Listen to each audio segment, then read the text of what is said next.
तो कैसे हैं आप लोग। स्वागत है आपका इस वीडियो में। और इस वीडियो में हम पढ़ रहे हैं क्लास 9th के पॉलिटी का चैप्टर नंबर 4 जिसका नाम है इलेक्टोरल पॉलिटिक्स।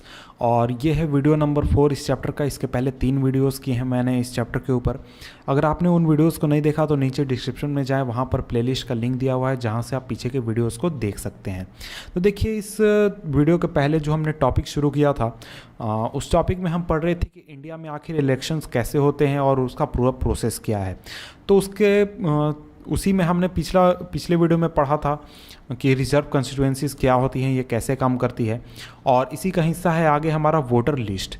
ये इस टॉपिक में हम पढ़ने वाले हैं कि जो वोटर लिस्ट है यानी जो वोटर्स हैं उनकी गिनती कैसे होती है और कौन सा व्यक्ति वोट देगा, कौन सा व्यक्ति वोट नहीं देगा, ये कैसे डिसाइड होता है। तो देखिए, जब हमारा कंस्टिट्यूएंसी जो है वो डिसाइड हो जाता है, उसको पार्ट्स में डिवाइड कर दिया जाता है, तो अगला स्टेप होता है कि आखिर कौन से व्यक्ति जो है जो वोट दे सकता है और कौन व्यक्ति वोट नहीं दे सकता। तो ऐसा नहीं है कि इस डिसीजन को छोड़ा जा सकता है अगले समय, लास्ट समय के लिए, कि जब इलेक्शन हो उससे पहले हम ये डिसाइड करें। तो जब हम डेमोक्रेटिक इलेक्शन की बात करते हैं तो इसमें कौन व्यक्ति एलिजिबल है वोटिंग के लिए और कौन व्यक्ति एलिजिबल नहीं है, इस चीज़ का जो काम होता है ये चुनाव से बहुत ही पहले कर लिया जाता है या फिर ये प्रोसेस लगातार चलता रहता है। तो इस लिस्ट को ऑफिशियली कहा जाता है इलेक्टोरल रोल और इसे कॉमनली कहा जाता है वोटर लिस्ट। यानी कि अगर किसी आम व्यक्ति से आप पूछेंगे तो वो वोटर लिस्ट जानता है, वो इलेक्टोरल रोल नाम या फिर ये इस वर्ड को कभी भी उसने सुना भी नहीं हुआ है। और ये बहुत ही इंपॉर्टेंट स्टेप है जो कि डेमोक्रेटिक इलेक्शन के फर्स्ट कंडीशन से जुड़ा हुआ है।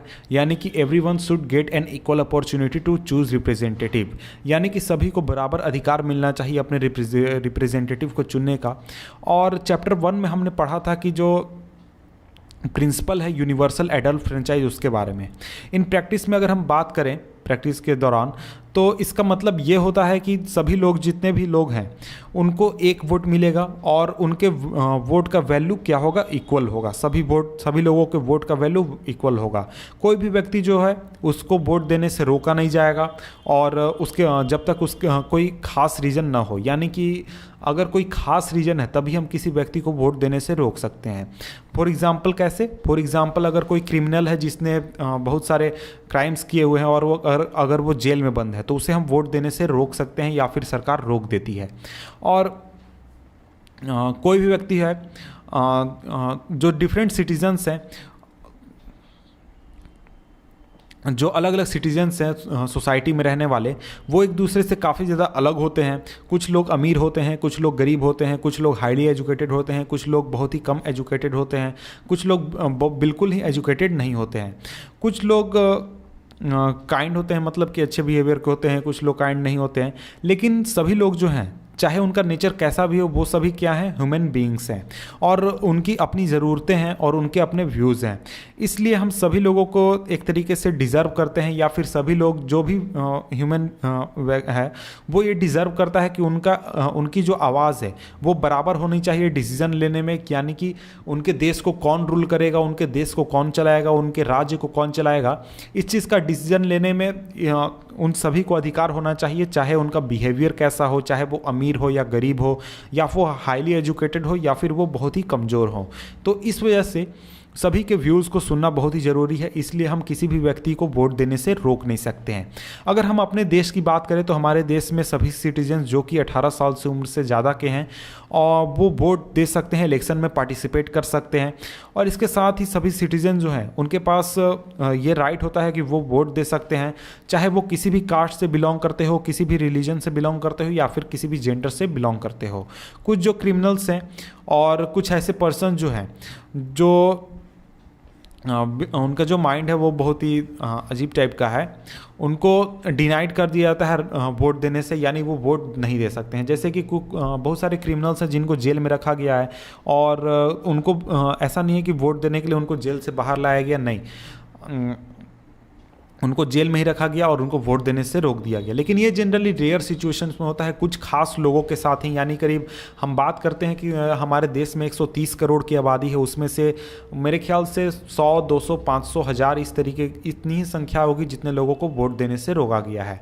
तो देखिए ये जो चीज़ है ये सरकार की जिम्मेदारी है कि सभी लोगों के नाम वोटर लिस्ट में डाले जाएं जो कि वोटर लिस्ट में आने के लिए एलिजिबल हैं। तो जैसे जैसे कोई व्यक्ति वोटिंग एज को अटेंड करता है, वोटिंग एज उसका हो जाता है, उसके नाम को वोटर लिस्ट में जोड़ दिया जाता है। और वैसे लोग जो कि एक जगह को छोड़ चुके हैं, वहाँ अब नहीं रहते हैं या फिर वो अब मर चुके हैं, तो वैसे लोगों के नाम को वोटर लिस्ट से हटा दिया जाता है। और ये जो कंप्लीट रिवीजन है ये सालों साल चलते रहता है, लगातार चलते रहता है। ऐसा नहीं है कि इलेक्शन आने वाला होता है तब जाकर इस काम को किया जाता है, नहीं, चाहे इलेक्शन हो या ना हो ये 5 साल लगातार चलते रहता है।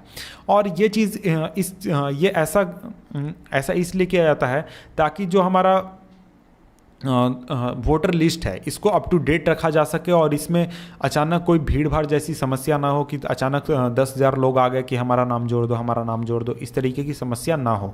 और पिछले कुछ ईयर्स में आपने देखा होगा या फिर आप जानते ही होंगे कि सरकार जो है वो अब election photo identity card provide करा रही है। तो आप देखते होंगे कि आपके घर के लोग जब वोट देने जाते होंगे तो उनके हाथ में एक आइडेंटिटी कार्ड होता होगा जिसे वो लेकर जाते होंगे, और इसे कहा जाता है एपिक, EPIC।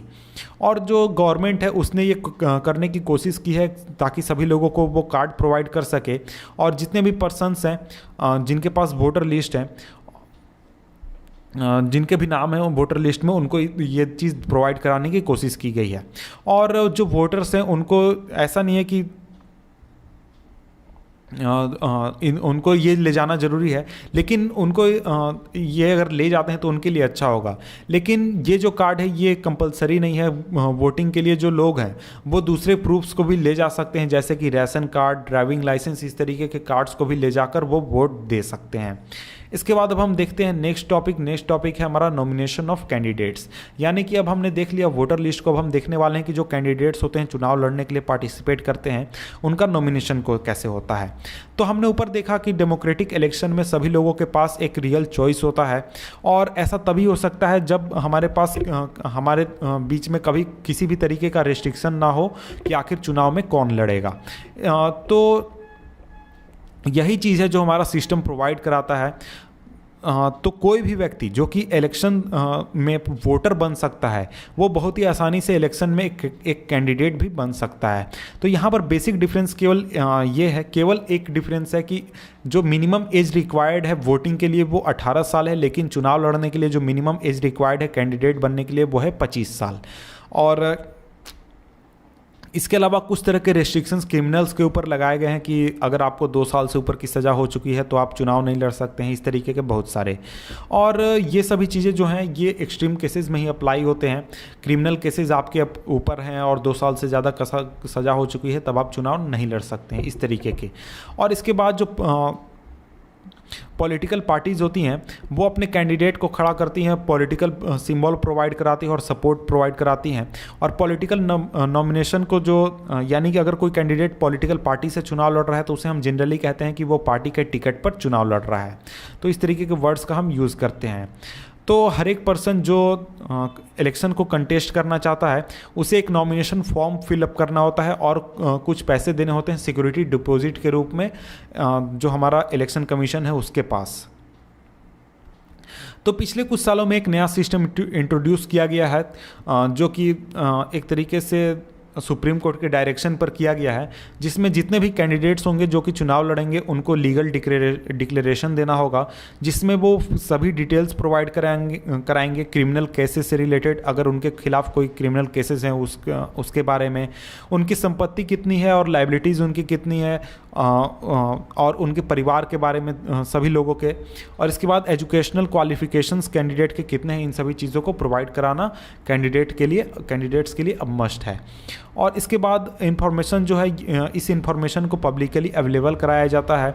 तो ये एक तरीके का अपॉर्चुनिटी प्रोवाइड कराता है वोटर्स के लिए कि वो डिसीजन ले सकें इस इंफॉर्मेशन के आधार पर कि कैंडिडेट कैसा है।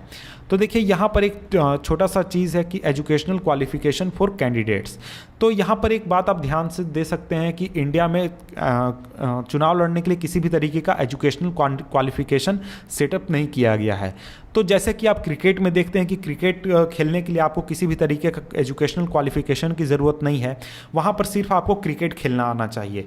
उसी तरीके से जब आप बात करते हैं इलेक्शन के लिए, इलेक्शन लड़ने के लिए, चुनाव लड़ने के लिए, नेता बनने के लिए या फिर एमएलए एमपी बनने के लिए, तो वहाँ पर ऐसा नहीं है कि आपको कोई जाकर वहाँ पर कुछ काम करना है। वहाँ पर आपको सिर्फ एक काम करना है कि जनता की जो परेशानियाँ हैं उसको सुनना है और उसे देश की जो पार्लियामेंट है उसके सामने रखना है, ताकि आपके इलाके के लोगों का भला हो सके।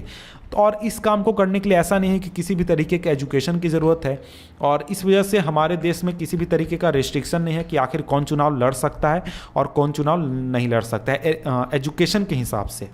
तो अब हम पढ़ते हैं, अब नेक्स्ट टॉपिक पढ़ते हैं। नेक्स्ट टॉपिक है हमारा इलेक्शन कैंपेन। आखिर जो इलेक्शन प्रचार होता है उसके बारे में हम पढ़ते हैं। तो देखिए मेन पर्पस जो है इलेक्शन का वो है कि लोगों के पास एक चांस हो कि वो अपने रिप्रेजेंटेटिव को चुन सकें, अपने गवर्नमेंट को चुन सकें और कैसे पॉलिसीज़ वो चाहते हैं इसको वो चुन सकें। तो इसलिए ये बहुत ही नेसेसरी है, ये बहुत ही ज़रूरी है कि हम एक बहुत ही फ्री और ओपन डिस्कशन प्रोवाइड कराएं जो जितने भी रिप्रेजेंटेटिव है उनके पास कौन सी पार्टी है बेहतर गवर्नमेंट बनाएगी और क्या गुड पॉलिसी होगी, ये हम एक तरीके से पार्टीज़ के ऊपर छोड़ सकते हैं। पार्टीज़ आपस में डिबेट कर सकती हैं, बातचीत कर सकती हैं, डिस्कशन कर सकती हैं, लोगों को समझा सकती हैं, और ये सभी चीज़ें वो करती हैं इलेक्शन कैंपेन के दौरान। इलेक्शन कैंपेन यानी कि जो चुनाव प्रचार करती हैं इलेक्शन से पहले वो समय। हमारे कंट्री में इस तरीके के इलेक्शन इस तरीके जो कैंपेन्स होते हैं ये इलेक्शन से 2 से 3 वीक्स पहले एक तरीके से होते हैं। और जब जो कैंडिडेट्स होते हैं वो अपने फॉर्म्स को फिलअप कर देते हैं, और जो चुनाव का दिन होता है उसके पहले इस बीच के दौरान इस तरीके के कैंपेन्स होते हैं। इस पीरियड के दौरान जितने भी कैंडिडेट्स होते हैं वो अपने वोटर्स को कांटेक्ट करते हैं, पॉलिटिकल लीडर्स को कांटेक्ट करते हैं और इलेक्शन मीटिंग्स को एड्रेस करते हैं। पॉलिटिकल पार्टीज़ अपने सपोर्टर्स को वहाँ भेजते हैं कि उनको सपोर्ट करो, इस तरीके की चीज़ें होती हैं। और यही वो समय होता है जिस समय जो न्यूज़पेपर और जो टेलीविज़न न्यूज़ होता है वो इलेक्शन रिलेटेड स्टोरीज से भरे पड़े होते हैं, डिबेट से भरे पड़े होते हैं। और ये जो मीडिया होता है ये जनरली जनता को ये बताने का काम करता है कि कौन सा व्यक्ति क्या कह रहा है, कौन सी पॉलिटिकल पार्टी क्या बात सामने रख रही है। तब जाकर एक तरीके से जनता ये सोच पाती है कि आखिर हमें किस पार्टी को वोट देना है और किस पार्टी को वोट नहीं देना है। लेकिन बात यह है कि इलेक्शन कैंपेन जो है वो इन 2 वीक्स में ही एक तरीके से सीमित नहीं है। पॉलिटिकल पार्टीज जो है वो काफ़ी पहले से काम करना शुरू कर देती हैं, महीनों पहले से काम करना शुरू कर देती हैं जब इलेक्शंस होते हैं। तो इस तरीके से इलेक्शन कैंपेन्स जो होते हैं वो एक बहुत ही लंबा प्रोसेस होता है, बहुत ही बड़ा प्रोसेस होता है। इलेक्शन कैंपेन्स में पॉलिटिकल पार्टीज जो होती हैं वो फोकस करती हैं कि पब्लिक का अटेंशन उनकी तरफ हो और कुछ ऐसे बिग इशूज़ पर हों जिनसे उनको ज़्यादा सपोर्ट मिल सके, और वो ज़्यादा से ज़्यादा पब्लिक को अपनी तरफ अट्रैक्ट करना चाहती हैं और इन इशूज़ के ऐसे इशूज़ की तरफ अट्रैक्ट करना चाहती हैं जिनसे उनका एक तरीके से बेस मजबूत हो सके और उनको लोग वोट देना पसंद करें। तो अब हम देखते हैं कुछ ऐसे सक्सेसफुल स्लोगन्स जो कि डिफरेंट पॉलिटिकल पार्टीज़ द्वारा यूज़ किए गए हैं अलग अलग इलेक्शंस में और जो कि एक तरीके से सक्सेसफुल रहे हैं। तो देखिए जो कांग्रेस पार्टी थी जब इंदिरा गांधी के लीडरशिप में उसने चुनाव लड़ा था 1971 में, तब उसने स्लोगन दिया था गरीबी हटाओ, रिमूव पॉवर्टी। तो ये जो स्लोगन था ये काफ़ी सक्सेसफुल रहा था और उसमें ये जो पॉलिटिकल पार्टी थी कांग्रेस ये जीत गई थी। इसके बाद 1977 में जब इलेक्शन हुए तो उस समय जो जनता पार्टी थी उसने स्लोगन दिया था सेव डेमोक्रेसी, यानी जो जनतंत्र है, हमारा प्रजातंत्र है, इसको बचाओ। वो क्यों दिया गया था, उसका रीज़न ये था कि उसके पहले इमरजेंसी लागू की गई थी जनता के ऊपर, इस वजह से। इसके बाद लैंड टू द टीलर ये स्लोगन दिया गया था लेफ्ट फ्रंट की तरफ से जब बंगाल इलेक्शन में उसने फाइट किया था 1977 में। इसके बाद स्लोगन दिया गया था protect the self respect of the Telugus. ये दिया गया था एनटी रामाराव द्वारा जो कि तेलुगु देशम पार्टी के लीडर थे और इन्होंने ये स्लोगन दिया था 1983 में जब ये असेंबली इलेक्शन में पार्टिसिपेट कर रहे थे। तो तो देखिए डेमोक्रेसी में ये सबसे अच्छा होता है कि आप पॉलिटिकल पार्टीज़ को, कैंडिडेट्स को फ्री छोड़ दें कि वो अपने इलेक्शन कैंपेन को किस तरीके से करना चाहते हैं, किस तरीके से करना चाहते हैं। लेकिन कभी कभार ये ज़रूरी हो जाता है कि इलेक्शन कैंपेन को रेगुलेट किया जाए, उसको कंट्रोल किया जाए कि आखिर जो पॉलिटिकल पार्टी है और जो कैंडिडेट है वो किस तरीके से बातचीत कर रहे हैं, क्या लोगों के सामने रख रहे हैं, ताकि जो इलेक्शन है वो एक तरीके से फ्री और फेयर हो सके और किसी भी तरीके का प्रॉब्लम उसमें ना हो। हमारे कानून के अनुसार कोई भी पॉलिटिकल पार्टी जो है वो एक तरीके से वोटर्स को ड्राइव नहीं कर सकती है या फिर डरा धमका नहीं सकती, यानी कि पैसे नहीं दे सकती है या फिर डरा धमका नहीं सकती है। उनको रिलीजन या फिर कास्ट के नाम पर अपील नहीं कर सकती है। अगर ऐसा करने की कोशिश कोई करता है, कोई पॉलिटिकल पार्टी या फिर कोई कैंडिडेट, तो उसके खिलाफ केस हो जाता है। और इसके अलावा कोई पॉलिटिकल पार्टी अगर वो गवर्नमेंट में है तो वो गवर्नमेंट रिसोर्सेज का यूज़ नहीं करेगी इलेक्शन कैंपेन के लिए, और वो 25 लाख रुपए से ज़्यादा लोकसभा के लिए खर्च नहीं करेगी और 10 लाख रुपए से ज़्यादा असेंबली इलेक्शंस के लिए खर्च नहीं करेगी। मेरे ख्याल से ये जो रुपया की संख्या यानी 25 लाख और 10 लाख, इसको बढ़ा दिया गया है अभी शायद 40 लाख रुपए लिमिट कर दिए गए हैं।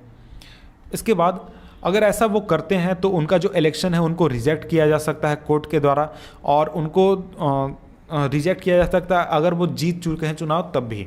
और इसके बाद इसके अलावा से जो जितने भी पॉलिटिकल पार्टीज़ हमारे देश में हैं उन्होंने एक मॉडल कोड ऑफ कंडक्ट के ऊपर एग्री की है कि हाँ, हम इन सेट ऑफ रूल्स को फॉलो करेंगे। इसके अनुसार कोई भी पार्टी या फिर कोई भी जो कैंडिडेट है वो एक तरीके से प्लेस ऑफ वर्शिप उसको इलेक्शन प्रोपेगेंडा के रूप में यूज़ नहीं करेगा। प्लेस ऑफ वर्शिप यानी कि मंदिर, मस्जिद, इस तरीके की जगहों को इलेक्शन प्रोपेगेंडा के रूप में यूज़ नहीं करेगा। गवर्नमेंट व्हीकल्स का वो यूज़ नहीं करेंगे, एयरक्राफ्ट या फिर ऑफिशियल्स का यूज़ नहीं करेंगे इलेक्शंस के लिए।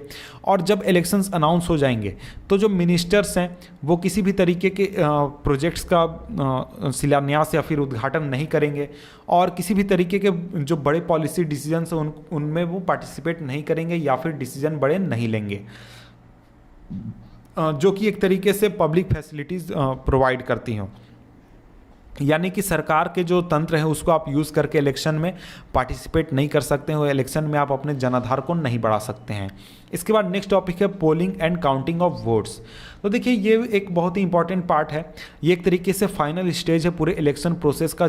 जब इलेक्शन कंप्लीट हो जाता है तो इलेक्शन के दौरान जब वोटर्स वोट दे देते हैं और एक तरीके से वो पोल कर देते हैं अपने वोट को, और वो दिन होता है इलेक्शन डे। उसके बाद जहाँ पर सभी जितने पर्सन होते हैं जिनका नाम वोटर लिस्ट में होता है वो अपने पोलिंग बूथ के पर जाकर वोट देते हैं, और ये जगह जनरली लोकल स्कूल होता है या फिर गवर्नमेंट ऑफिस होता है।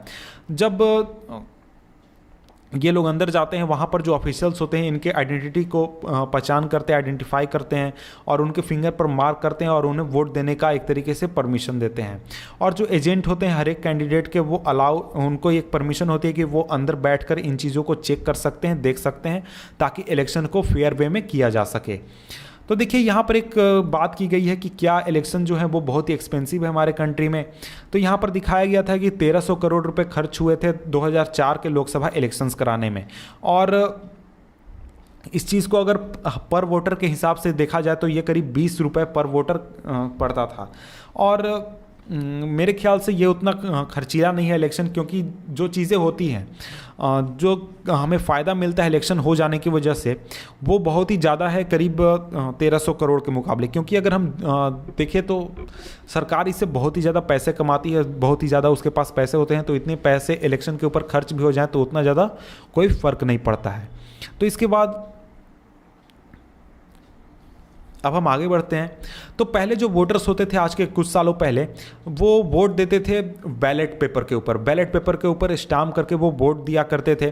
तो देखिए बैलेट पेपर जो होता था वो एक पेपर का शीट होता था जिसमें कि जितने भी कैंडिडेट्स होते थे उनके नाम लिखे हुए होते थे, उनके पार्टी नेम के साथ और सिंबल्स के साथ। लेकिन अब जो है आज के ज़माने में ईवीएम का यूज़ किया जा रहा है, इलेक्ट्रॉनिक वोटिंग मशीन्स का यूज़ किया जा रहा है ताकि वोट्स को रिकॉर्ड किया जा सके। तो ये जो मशीन्स होते हैं ये सभी कैंडिडेट्स के नाम को शो करते हैं, पार्टी सिंबल्स को शो करते हैं, और जो इंडिपेंडेंट कैंडिडेट्स होते हैं उनके पास अपना सिंबल्स होते हैं जो कि इलेक्शन ऑफिशियल्स द्वारा उन्हें अलॉट किए जाते हैं। और जितने भी वोटर्स होते हैं उन्हें सिर्फ इतना करना होता है कि वो जाकर इस मशीन ईवीएम में से आप जिस कैंडिडेट को वोट देना चाहते हैं उसके सामने के बटन को प्रेस कर दें और इस तरीके से सिंपली वोट वो दे सकते हैं।